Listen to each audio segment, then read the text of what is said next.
Hey guys, this is the Recon Jacob here, and today I've decided that I'm going to be talking about GTA 5, or more specifically, GTA Online.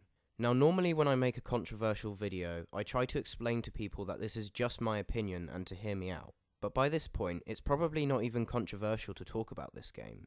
This game has been out for a long time, and people have gotten so sick and tired of seeing videos about this game that it's got the dreaded title of being overrated. This is something that a lot of popular games fall victim to, but in this case, they're not exactly wrong this time.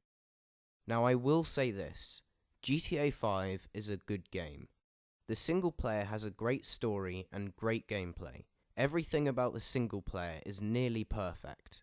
The multiplayer, however, is far from it. Since I'm talking about what makes GTA Online bad, I don't know what the point of this video would be if I didn't talk about the shark cards. The shark cards are the shadiest part of GTA Online without question. These shark cards are essentially what destroys any hope of GTA Online being good.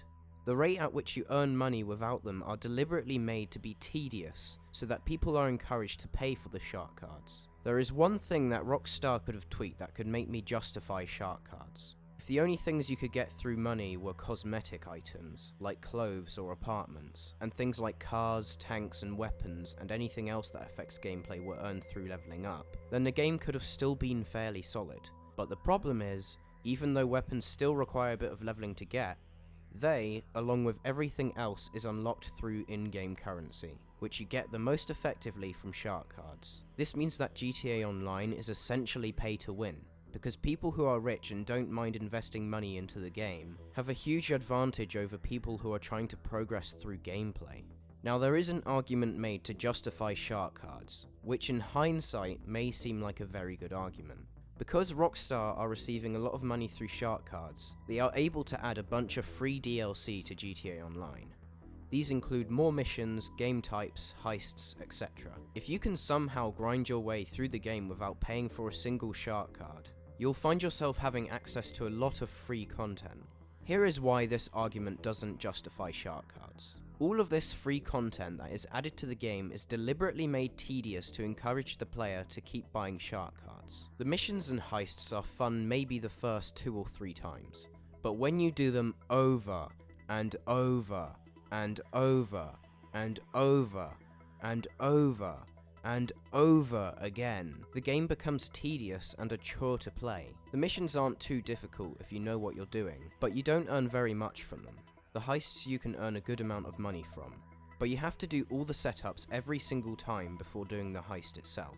This wouldn't be so bad if the heist gameplay was implemented in a similar way to how you play missions. But the difficulty of the heists, except maybe the first one, are deliberately increased to make it harder to earn money, which again causes people to go full circle and want to go back to buying shark cards. The ridiculously long loading screens and bugs causing us to disconnect really don't help. A recent trailer came out to announce the new Doomsday heist that is set to come out on the 12th of December. By the time I upload this video, it may already be out, depending on how long it takes me to put this video together. And just like all the other heists, I'm willing to bet that the catch to it being free is that the price of all the new vehicles added as part of the heist will be ridiculously high, meaning, you guessed it, more shark cards.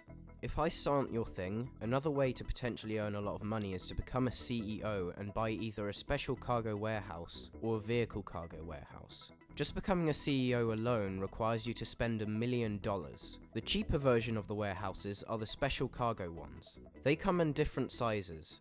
The bigger the size, the more cargo you can store, but those ones are more expensive. I'm not going to go too in-depth into how it works, otherwise we'd be here all day. But to sum it up, the more cargo you have, the more money you make per cargo. So filling it up until it's full is the best way to do it. And if you pay more money for each cargo, you'll fill up your warehouse faster, but you'll make less profit when actually selling it. And say if you pay for the most cargo, and either the cargo gets destroyed or you don't get it within the time limit, whichever cargo you didn't get is gone, and you've just wasted your money. What's really stupid and makes absolutely no sense is that even if you actually picked up the cargo, the time limit is still going. And if the time runs out before you deliver it, even if you actually have it in your hand, it just magically disappears.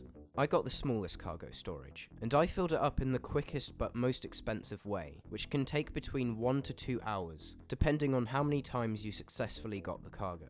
The cost of me filling it up was roughly $120,000, and the amount of money I get for selling it is $360,000, meaning the amount of profit I make is $240,000. So overall, I'm making at least $120,000 an hour, which isn't too bad. But if only if it were that simple. Once you fill it up, you actually have to deliver it. The problem with that is, when you start delivering it, every player on the map will be notified about your location, and the game will encourage them to destroy your cargo. If you lose even one piece of cargo, you'll fail the mission and the rest of your cargo goes back to your storage, as you have to deliver all the required cargo at once. But the majority of the time, you don't lose one piece of cargo, you'll lose all of it. And if that happens, you have to fill it up all over again. What's that? You spent 1 to 2 hours trying to fill it up? Too bad, you're gonna have to do it all over again. What did you say? You spent $120,000 on the cargo?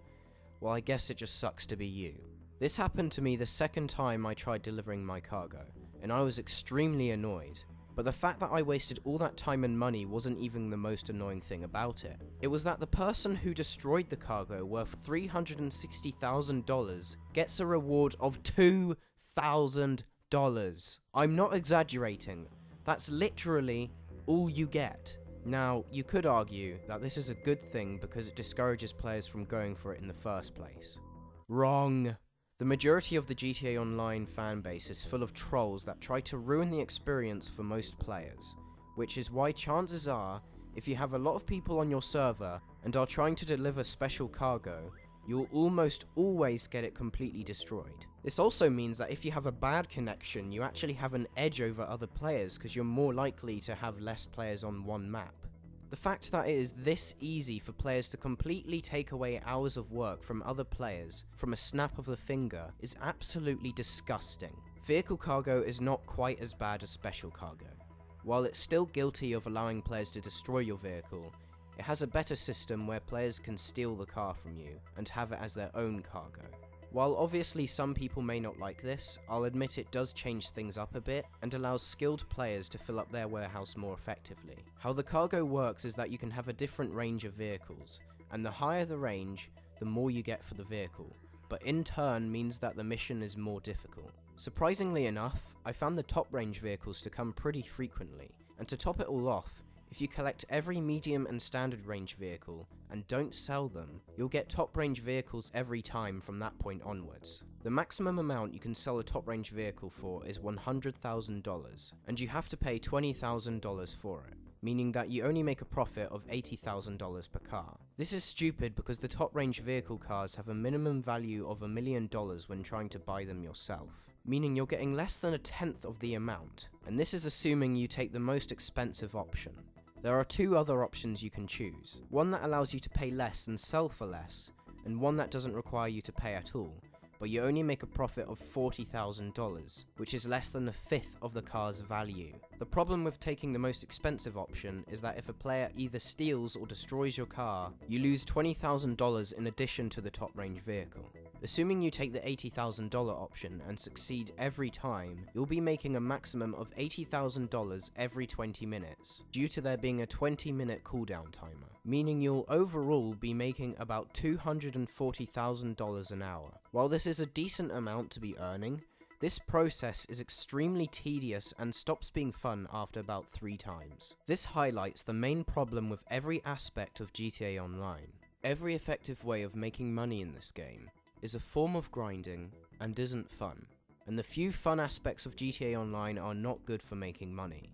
Want to drive around the map with your friends and steal from convenience stores? Well, if you don't mind earning $3,000 for each one, then go right ahead. And that's assuming no one beat you to it, because if they have, you only get $1,000. Want to earn money from racing? Well, if you want to earn money effectively, then you can't by just playing for fun. The money you earn isn't tied to the laps or the length of the race. It doesn't even award you for fast times. In fact, the longer the race lasts, the more money you earn. And since the amount you earn is also tied to the amount of players there are, you won't be able to earn as much anyway, since you'll have to get as short of a time as possible to beat other players. In conclusion, GTA Online is bad because all the content that's included in it is implemented in a way so that the most effective ways of earning cash is through the boring, grindy processes. And the only thing that is more effective than that is paying real cash for shark cards. Take-Two want to add this business practice to Red Dead Redemption 2 and every other Rockstar game they have planned for the future. To make matters worse, this business practice is also the reason that we never got the single-player DLC we were promised for GTA 5. Since Take-Two realised that it is quicker and more effective to make money through shark cards than it is to put actual effort into making a good DLC that people will buy. You could argue that the heists count as DLC, and that you actually don't have to pay to play them. But I will ask you one question. Would you rather pay money for a DLC that provides a good in-depth story with fun gameplay just like the main campaign? Or play an online DLC that's only about 2 hours long, with repetitive gameplay with no proper story, and while you won't be paying anything for it at first, it is implemented in a way to encourage you to invest money into it, making there about a 90% chance that you'll end up paying more than you would for the single-player DLC. I don't know about you, but the single-player DLC sounds a lot more appealing to me. That's pretty much all I have to say for this video. If you guys liked it, then please leave a thumbs up and subscribe to the channel if you want to see more from me. Since YouTube's algorithm is so screwed up and does a terrible job of notifying subscribers when a new video is out, I'd really appreciate it if you could press the bell next to the subscribe button, so that you'll get notified every time I make a new video. It takes only about 2 seconds. So thanks for watching, and peace out.